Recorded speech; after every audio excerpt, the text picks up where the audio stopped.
E nós queremos, então, anunciar a nossa próxima palestra, que será com o tema Estratégia.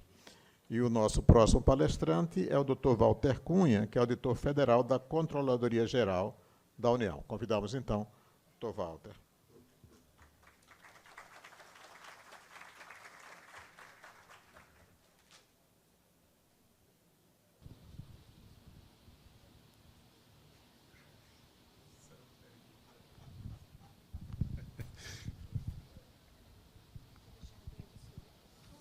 Vou deixar. Até o âncora tá brincando comigo, viu, Alzira? Ele também quer saber por que eu terminei seu casamento aqui. Ao final da palestra eu vou falar. Né? Show. Vou colocar aqui porque o tempo está muito adiantado, né? E eu vou tentar compensar, tá? Então, pessoal, gostaria de começar agradecendo, tá, ao convite feito pela RGB. Sempre, quando eu puder, eu vou vir em crise. Eu presenciei a crise com um barrigão desse tamanho. Eu não fui na primeira reunião da RGB, mas eu fui na segunda. A primeira quem teve lá foi o ministro Wagner. Mas já na segunda eu já estava, e a Cris, sim, ela estava com o barrigão. Agradecer ao ministro, né, que acabou me referenciando nas palavras dele. A Alzira também me referenciou, né?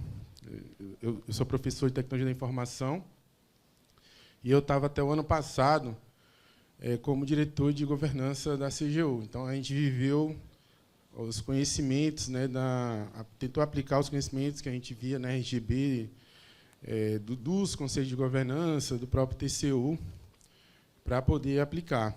Né? E, de fato, foi um período bem rico, assim. E, às vezes, eu também vejo o pessoal falando, né, da falta de recursos, e aí, já adiantando um pouco, eu lidei muito com órgãos de fomento, BID, e assim, eles estão doidos para despejar dinheiro, mas eles não encontram bons projetos. Tanto que, quando alguma prefeitura consegue emplacar um bom projeto, essas organizações de fomento, elas procuram a prefeitura e entregam esse dinheiro. Eu sei porque eu lidava direto com o BID, né, e era comum o escritório do Brasil eles caçarem projetos pelo Brasil, porque eles precisam, inclusive, justificar a sua própria existência. Tá? Então, eles precisam achar projetos em meio, principalmente a municípios, estados, subnacionais, para que eles possam financiar de modo que a operação do BID no Brasil apareça. Então, por isso que esse negócio do falta de dinheiro, às vezes, não é tão... talvez falta até um pouco de conhecimento, né? Mas tem muito organismo de fomento. Eu sou um tecnocrata, minha palestra vai ser para dormir mesmo, né? Então, eu não consigo deixar de ser técnico. Vou tentar ser o mais breve possível, né, para poder resgatar a agenda. Mas vamos lá. Eu fiquei responsável pela parte de estratégia, né, do mecanismo de governança. Agradeço também ao professor Flávio Feitosa, né, que esteve nesse lugar lá em Minas, e eu aproveitei, óbvio, algumas transparências dele para trazer para cá. Tá? Só a agenda aí, né, mecanismo de estratégia, falar um pouquinho da gestão de risco, a Cris já falou um pouco, mas bem rápido. Tá? Monitoramento, que é fundamental. Sem monitoramento, é muito difícil você saber se você está indo bem ou não. Tá? E algumas questões sobre a parte digital, porque hoje, né, no mundo que a gente vive, sem aplicação densa, né, de tecnologia, você não consegue avançar, né, nesses mecanismos, né, porque com muita informação, sem tecnologia da informação, você não consegue consolidar isso, não consegue enxergar. Mas a grande mensagem é que você não precisa fazer isso sozinho. Tá? Então, aqui é o conceito, né, de governança, só para vocês entenderem. Né, a governança ela nasce, né, foi muito bom o exemplo do condomínio. Eu só acrescentaria que a diferença do condomínio é que é bem claro para os condôminos que o síndico ele não é, né, entre aspas, a autoridade. Né?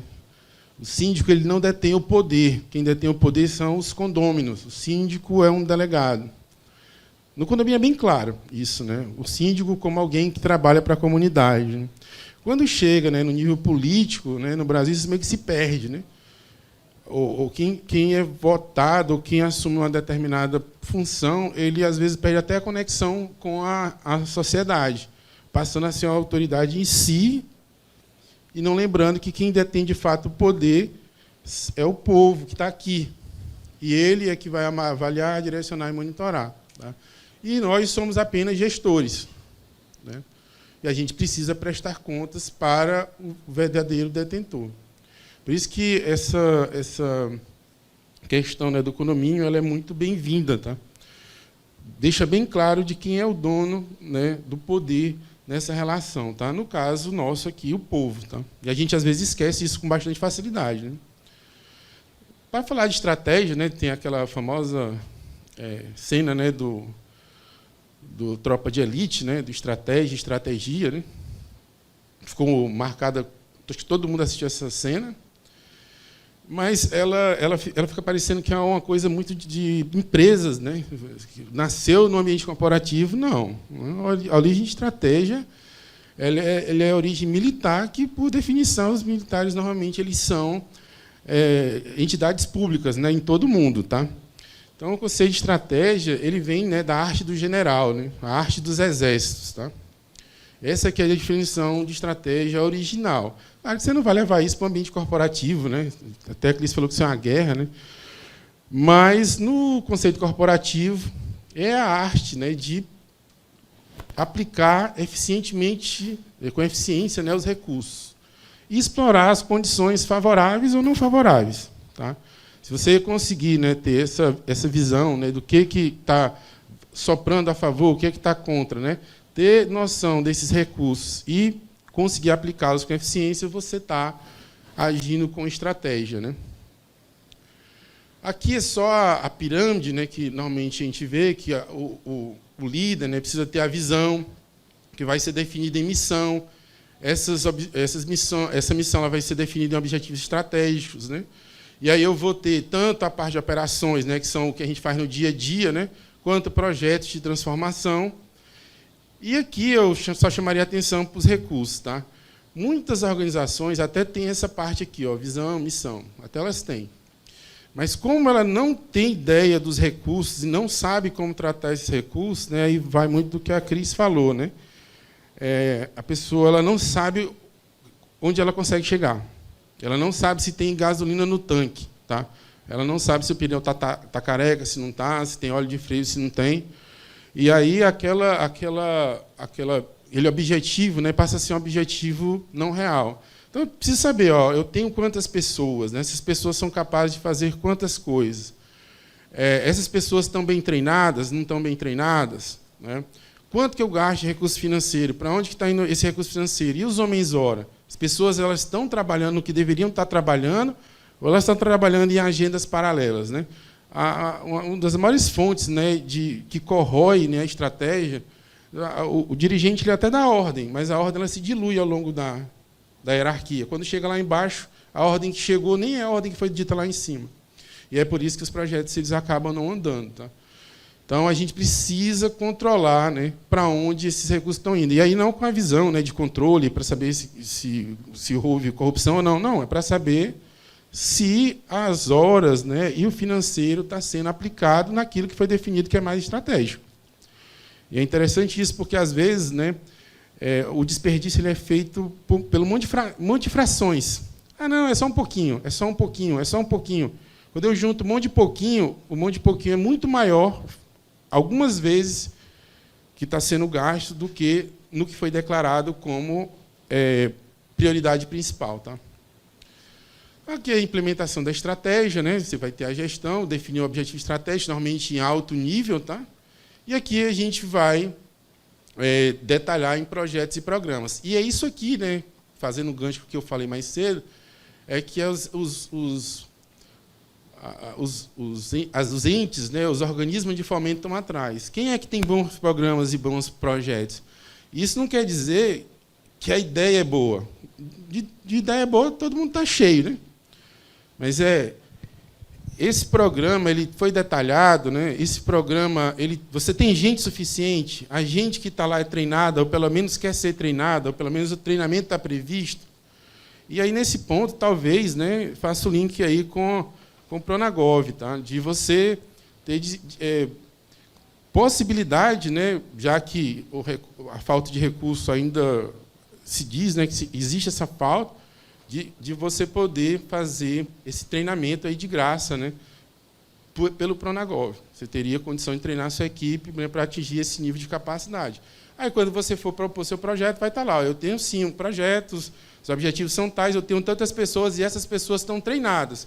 E, de repente, com um treinamento com uma certificação reconhecida. Tá?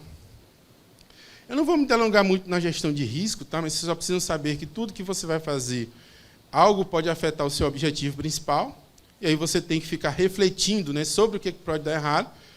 Alguém falou, não me lembro quem, dos palestrantes anteriores, a gente não tem essa cultura, a gente tem a cultura da fé. Na verdade, foi o Flávio na palestra de Minas. Né? A gente não faz o exercício do que pode dar errado. Né? Ontem mesmo eu tive uma experiência sobre isso. Né? A gente estava falando sobre licitações e contratos, e aí um dos gestores que estava recebendo lá o treinamento, ele começou a falar, né, reclamar, mas se acontecer isso, se acontecer aquilo, está vendo, vai dar errado. Eu disse, não, você está exatamente fazendo gestão de risco nesse exato momento. Você só precisa pegar isso tudo que você reclamou e colocar estruturado num papel. Olha, se acontecer isso, eu vou fazer isso. Se acontecer aquilo, eu vou fazer aquilo. Porque o risco é uma possibilidade, não é um fato. Então, se você já sabe o que pode dar errado lá no futuro, então você documenta aquilo e olha alternativas, né, para que esse risco ele seja possivelmente tratado. Pode faltar gente. Tá, então vamos tentar contratar. Né? Pode acontecer de questões, né, até climáticas. Tá bom, então vamos conferir, né, qual o período que a gente vai, de fato, começar.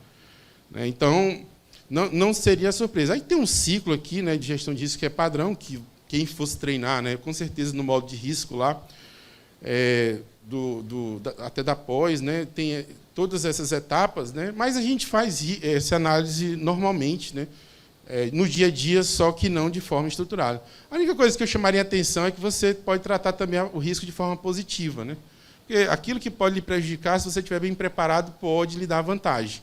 Não trate risco apenas como algo que pode dar sempre errado, mas apenas um evento que, da forma como você se proteger, você pode ter um benefício ou alguma coisa negativa. O caso clássico é a alta do dólar. O dólar subiu. Tudo bem, se eu tiver dívidas em dólar, eu me ferrei. Mas, se eu tiver reservas em dólar, eu fiquei, pelo menos na conversão da moeda brasileira, eu fiquei mais rico. Então, o evento foi o mesmo, a alta do dólar.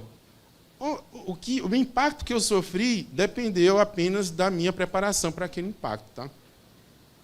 Aqui a famosa, né, matriz de risco, né, onde eu coloco o impacto versus probabilidade de tudo aquilo que eu fiz, e, obviamente, eu vou concentrar naquilo que é mais alto. Né?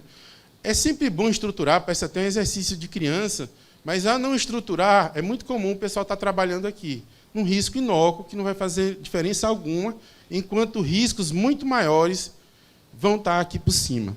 Tá? Então, assim, por isso que, por mais bobo que seja, sempre é bom estruturar as ideias para que a gente capture todas e olhe, né, o cenário como um todo. Tá? Isso aqui é só... Normalmente, quando a gente vai fazer, né, planejamento estratégico em grandes organizações, você vai sempre ver um mapa bem grande, né, se chegar na ANAC, no Bacen, né, você vai ver um mapa bem grande, mapa estratégico, você vai ver um monte de indicadores, a própria CGU é assim. Tá? E aí, isso assusta, né, principalmente órgãos menores, tá? Entes federativos menores. Aí, a ideia é que existe outra metodologia, né, bem mais simples, tá, chamada OKR. Aquela metodologia anterior, né, é a BSC, né, o Balance Scorecard, que ele é muito grande, né, normalmente envolve até consultoria ou então o apoio de algum órgão. Né. O OKR ele é bem mais simples. Né, então, órgãos ou setores bem pequenos conseguiriam trabalhar com esse OKR. Tá. O OKR ele define, né, o que são objetivos chaves, tá, os resultados chaves que a gente precisa ter para os nossos objetivos, e aí eu foco apenas neles, sem muita, né, burocracia, etc. Tá. Por quê? Porque quando eu vejo aquele mapa, né, por exemplo, da CGU tinha 10 objetivos estratégicos, mas que a gente detalhava, aí eram 32 indicadores. Isso, se apresentado, né, para um ente, né, que não tem tanta maturidade, ele vai se assustar e vai pular fora. Olha, você não tem condição de levar isso aí, não. No OKR, você não vê essa complexidade toda, tá? E aí, em vez de ter algo como esse aqui, ó, que dá um nó no cérebro, né, você teria algo, né, para começar, para focar naquilo que de fato interessa no seu projeto. Tá? Aqui ele faz apenas, né, uma diferenciação do que vai em cada balde. Então, existe um objetivo, por exemplo, sei lá, comprar uma casa, construir uma escola, objetivo final. Tá? Aí, o que eu quero de resultado, né, naquele objetivo, tá? Ou seja, o que eu preciso de resultados para alcançar aquele objetivo, né? E o resto é atividade. Essa separação em baldes aí é para diminuir a complexidade das atividades, que são muitas, né? Facilmente vão a centenas, né? Talvez até milhares. Eu tiro isso aqui da minha jogada e fico observando resultados e objetivos. Né? Então, aqui ele está querendo, né? Se eu não me engano, era ter estabilidade financeira. Né? E aqui ele mistura objetivos, né, com atividades, etc. Depois ele faz, né, o objetivo, olha, eu quero adquirir estabilidade financeira. Esse é o meu objetivo. E aí, enfim, ele separa. Ó, meu objetivo é a estabilidade financeira. Tá? Para que eu comprar uma casa? São os objetivos que eu tenho. Um exercício bem simples, né, que seria bem próximo, né, de qualquer um de nós. Tá? E aí ele vai dizer, ó, os resultados, eu preciso diminuir meu endividamento, eu preciso ter mais investimento, eu preciso ganhar um pouco mais, né, fazendo um trabalho diferente, etc. E algumas atividades, né, que eu vou executar, mas eu vou focar mais nessas partes aqui. Isso aqui seria, né, a porção estratégica do projeto que vocês fariam. Qual é a vantagem? É que eu não fico olhando toda hora para isso aqui. Eu deixo isso aqui com as equipes. O dirigente, né, o corpo dirigente, ou o centro de governo, né, como o pessoal de governança gosta de falar, ele se preocupa com isso aqui. Só dando um parênteses, o que seria o centro de governo, pessoal? Seria aquele centro, né, que normalmente são os órgãos que têm poderes transversais. Tá? Você vai juntar ali 2, 3, 4 órgãos que têm poder transversal. Normalmente, o órgão de orçamento, o órgão de poder, que pode ser o próprio titular, né, que deveria ser o próprio titular, ou representante dele, que é uma casa civil, né, o órgão de planejamento, pode entrar ou não, e tem sido uma constante no Brasil, né, colocar junto desse board o controle, né, o controle interno. No caso, né, do Centro de Governo Federal, era a Casa Civil, o Ministério da Economia, né, que agora foi desmembrado, e a CGU entrou. Por que o órgão de controle ele entra? Porque, normalmente, o órgão de controle ele tem muito acesso à informação. E aí ele consegue alimentar, né, o centro de governo, né, o centro de poder, para que tome as melhores decisões. Tá? Isso aí foi inaugurado aí até pelo Valdir Simão, quando foi na época, para o planejamento, ele puxou a CGU. Olha, a CGU tem que fazer parte do centro, porque a CGU tinha muita informação. Isso aí está se replicando, né, nos entes subnacionais. Tá? Então, eu consigo, né, com uma metodologia relativamente fácil, né, conseguir um dashboard estratégico sem precisar utilizar grandes softwares, consultorias, etc, etc, etc. E tal. Então, se vocês quiserem algum mecanismo bem fácil para tratar isso, que poderia ser tratado até num quadro, tá, seria o OKR. Apesar do nome estar em inglês, né, mas ele é muito, muito, muito, muito mais simples do que o BSC. Na realidade, ele é uma simplificação do BSC. Tá? Você pode fazer essas mensurações, né? Seja pelo OKR, né? Do ponto de vista monetário, de quanto foi executado no projeto, do ponto de vista percentual, quantos % do projeto foi executado, numérico, né, ou binário, se foi executado ou não. Aí seriam os faróizinhos que você colocaria lá. Com isso, você sabe quem é que está avançando, quem não está avançando. E quem não está avançando, você pode entender por quê. Por que aquele projeto não está avançando, né?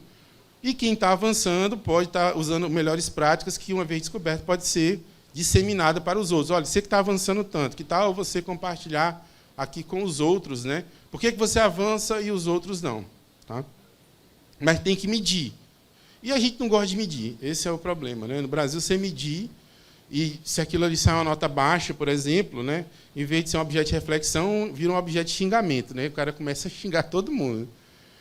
Então, OKR normalmente são utilizados para mudar uma realidade, não para manter. Então, se eu estou usando OKR, é porque assim, olha, eu tenho uma realidade na educação, eu quero mudar.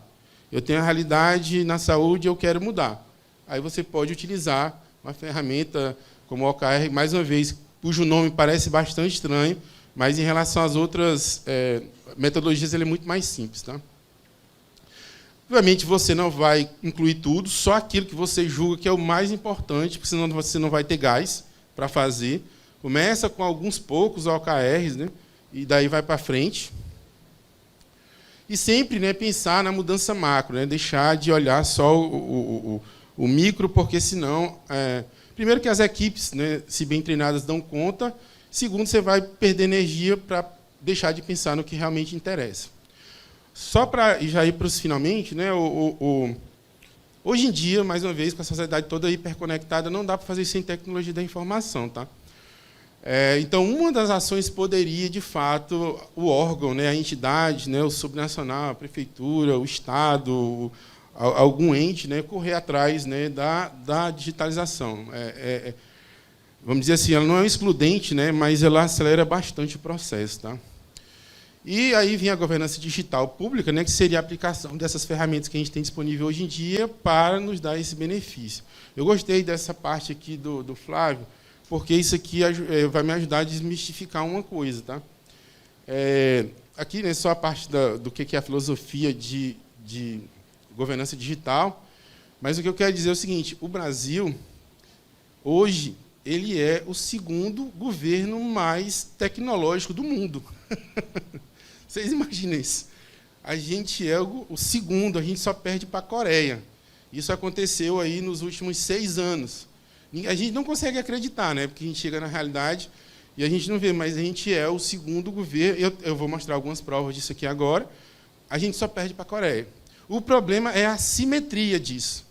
Essa digitalização está muito concentrada em determinados entes, por exemplo, o federal. Né? Então, e o federal apanha, tá, pessoal? Toda vida que a gente vai mostrar, né, para a OCDE, olha onde é que a gente chegou à OCDE, eu não quero saber, eu quero como é que está o subnacional. Aí a gente fica sem ser o que falar. Né? Todo mundo quer avançar nos municípios, porque senão a gente fica com essa assimetria. Segundo país mais digitalizado do mundo, mas na hora que você vai ver lá na ponta você não enxerga isso, mas é verdade. Algumas questões, né, algumas provas de que isso é verdade. Isso aqui foi perfeito. Né? Não sei se vocês já viram, né, o login único federal. Pelo amor de Deus. Foi a primeira vez que acho que 2 anos, né, eu consegui entrar no site da Receita sem precisar da minha certificação digital, só utilizando o login único. E esse próprio login único ele é usado, inclusive, para a prova de vida. Quanto mais você usa ele, mais você vai ganhando status lá e você vai deixando de ter que prestar determinadas informações para o governo. Não, se ele está logando é porque ele está vivo. Né? Isso aqui é espetacular. Tá? E os subnacionais já estão entrando, jogando, né, as suas autenticações para o login federal. E aí vem o recado. Você não precisa fazer isso. Né? Essa autonomia federativa não quer dizer que um órgão não possa contar com o outro. Existem parcerias, né? A prefeitura parceria com o Estado parceria com o federal. E essas ferramentas já estão prontas. E jogar isso para municípios, né, e subnacionais, isso é muito fácil de escalar. Mas aí tem a questão das pessoas. Tá? Primeiro, as pessoas têm que saber que existe, elas têm que querer fazer e elas têm que se entender, né, entre os organismos para que isso seja feito. Mas você não precisa fazer isso sozinho. Tá? Outro exemplo que o Brasil avançou muito, né, se espelhando em programas como o do Canadá e do Reino Unido, né, foi hoje você entra no site federal, você pesquisa qual é o serviço que você quer. Quero tirar uma carteira de habilitação. Ele já te encaminha, né, para o site onde já tem. Então, o governo é que te diz onde você tem que ir para fazer determinada coisa, normalmente digital. Antigamente, você que tinha que ficar peregrinando, né, por todas as repartições para saber onde é aquilo. Isso diminui drasticamente o custo do Brasil. Você está pegando um cidadão, tirando ele do emprego, para poder cumprir a obrigação que é do governo e não dele. Tá? Isso mudou muito aí nos últimos anos, a gente digitalizou praticamente todos os serviços. Né? Esse aqui não precisa nem falar. Né? Nossa Senhora, esse aqui mudou a vida. Até é uma realidade triste, mas até no sinal, até a esmola que se pede no sinal agora é com Pix. Né? O cara levanta o cartaz, olha, não precisa abrir o vídeo, eu não vou lhe roubar. É só você mandar para esse Pix aqui, você está garantido, está tudo beleza, pode pagar a esmola tranquilo.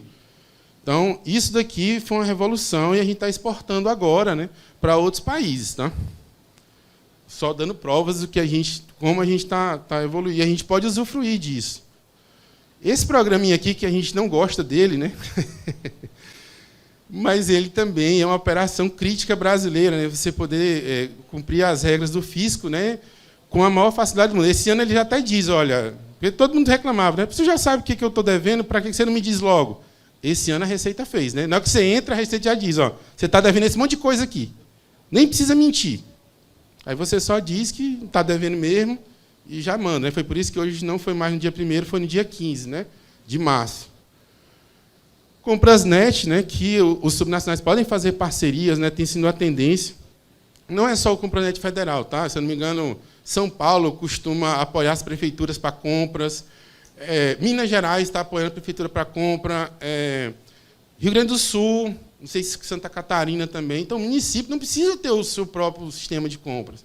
Ele pode fazer parceria, né? Ou com sistemas federais, ou com sistemas estaduais, e o pessoal vai te receber, tá? Normalmente, se recebe bem, né? E, dentro da medida possível, tenta fornecer essas soluções, tá? Esse aqui, né, é o sistema... Isso aqui foi uma revolução também, né? É o Sistema Federal de Administração de Pessoal. Eles reduziram drasticamente, né, digitalizaram todos os serviços, e hoje, praticamente, qualquer servidor federal ele consegue consultar tudo nesse sisteminha aí do SouGov. Tá? Quanto é que é o seu contra-cheque, quanto é que está seu consignado, quanto que é as férias, está tudo aqui, inclusive para aposentados, né, desonerando, né, as áreas meio, liberando servidores para ir para a área fim. Tá? Esse carinha aqui, eu não sei se vocês conhecem, né, talvez só os servidores federais, foi o Uber. Né? Eles pegaram e colocaram o Uber dentro do governo federal. Então, o que aconteceu? Aquele monte de carro que tinha, né, foi tirado. Então, você chega hoje lá na capital, e tem nos estados também, alguns estados, não me lembro se aqui tem, você chama lá, né, aí uma cooperativa de táxi que atende, e aí vai atender o servidor federal. Mas eu acho que a Cris que citou isso, né, está tudo muito bom, está tudo muito legal, mas tinha gente que não queria perder o carro. Então, não era um problema só financeiro, econômico, né? Era questão mesmo, né, patrimonialista. Né? Não, eu sou autoridade. Eu carimbo aqui que sou autoridade, eu não quero perder meu carro. Disse, não, mas já tem uma solução. Não, mas é meu. Né? E de nada é nosso. Né? Nada aqui é nosso. Tá? Levantou da cadeira, cai tudo. Né? Então, mas foi também uma solução que está sendo disseminada, né, para que tirem as frotas, né, dos órgãos, claro, onde dá, tá, pessoal? Não é generalizado, tem canto que não dá, tem canto que é necessário uma viatura, etc, etc. Mas nos cantos que é deslocamento puro isso. Eu não cheguei a colocar aqui, né? Mas, por exemplo, vou colocar uma ouvidoria ou a parte de tratamento de informação. A CGU fornece de graça, né, o Fala BR, para que seja aplicado, né, nas prefeituras. Então, esses aqui são provas, né, de que a gente tem esses recursos para poder estar utilizando. Tá? Assim, não fica tentando reinventar a roda, você não precisa construir um novo sistema, provavelmente alguém já construiu para você, e esse sistema é público, você pode utilizar, está inclusive normativo. Tá? Teve órgãos aí que começaram a tentar bloquear o sistema, isso foi parar na justiça, não pode bloquear o sistema. Tá? O órgão público, para outro órgão público, não deveria. Ele deveria, inclusive, publicar, né, o manual e o código lá para os outros aproveitarem. Né? Já deu até justiça isso aqui. Buscar parceria, né, com os Big Brothers. Quem é que já está fazendo no Brasil? Eu me lembro que uma vez o pessoal chegou pedindo a nossa máscara, né, a nossa máscara de biblioteca virtual. Ah, não, quanto é que você vai cobrar? Me dá o endereço do cara que eu vou contratar também. Não, está aqui, é tua. Como assim? Eu não vou ter que pagar? Não, é nossa. Aqui. Eu não já paguei? A licença é minha. Inclusive, está no normativo federal. Se eu paguei, né, pelo código, né, a construção do código, o código é meu. Então, eu distribuo. Está aqui, ó, é seu. E aí já é um gasto também que você vai ter. Né? Aí vocês podem passar a usufruir, né, divulgar e orientar a população. Tem muita gente, pessoal, que até hoje está pagando para fazer imposto de renda. Porque não é porque o cara está orientando a fazer, não. Tá? É porque o cara diz que, para ele mandar para a Receita, ele tem que pagar uma cota. E o coitado nem sabe que é de graça. Então, assim, só a divulgação e a orientação já ajuda para caramba, entendeu? E outras coisas. Eu não gosto dessa... Eu sou cearense, né? Aí, piada pronta, tá? Assim. Mas eu participei, né, também dessa pós, e aí foi na parte LGPD, tá? só divulgando mais uma coisa para encerrar, nos últimos 2 anos, né, que a RGB está agora colocando para as prefeituras, né, ela fazia para os federais. Tá? E durante os 2 anos, aquele prêmiozinho que apareceu ali está lá na CGU. A gente ganhou durante 2 anos seguidos. Né?